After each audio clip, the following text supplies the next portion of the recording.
My name is John Kelly, and I'm running for state senate in Colorado to take on some of society's most ingrained injustices that have been ignored for far too long. One of those issues is income inequality, and one of the most important topics that regularly gets completely erased from this debate is the CEO to worker pay ratio. Now, during the past 3 decades, compensation for CEOs grew 127 times faster than it did for workers. Since the 1950s, the CEO to worker pay ratio has increased 1,000%.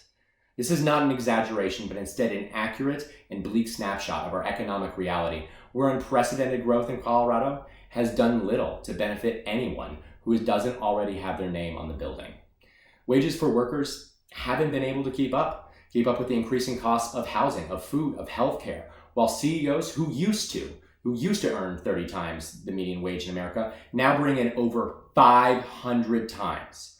Colorado is not immune to this problem, and the solution will not naturally happen, because despite this massive increase in pay for CEOs, no company that I know of has eliminated its senior managers or outsourced them to another country or automated their jobs, while they have publicly threatened their lowest paid workers the same exact fate whenever they ask for a living wage. Instead of executive cutbacks, we now have more CEOs and senior executives than ever before in the state of Colorado, and they pay the same exact state tax rate as the custodians. They pay minimum wage.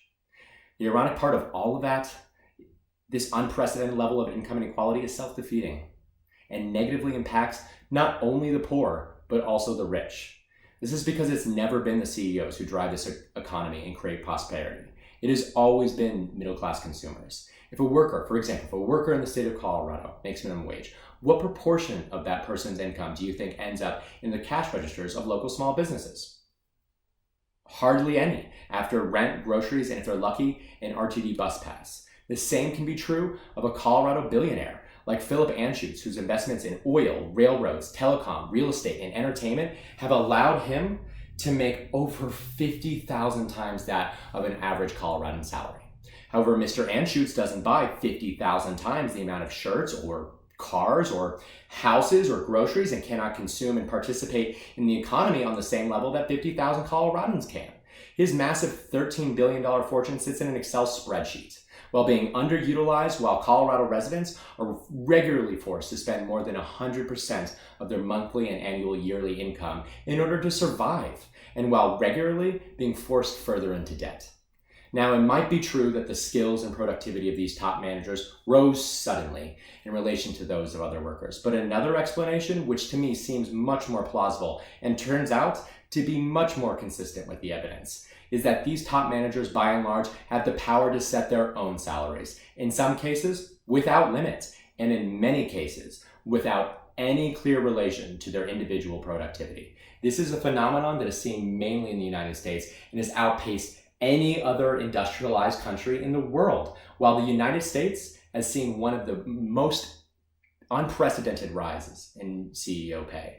Once I'm elected to the Colorado State Senate, I will pass a bill limiting CEO and executive compensation in our state to only 40 times that of their lowest paid worker. We've done the math, and that means if a CEO wants to pay themselves more than $1 million a year, they will have to pay its employees more than minimum wage first. This is just one of many initial first steps in restructuring our workplaces and ensuring those at the top do not get to set their own salaries without limit and without relation to what their employees are making.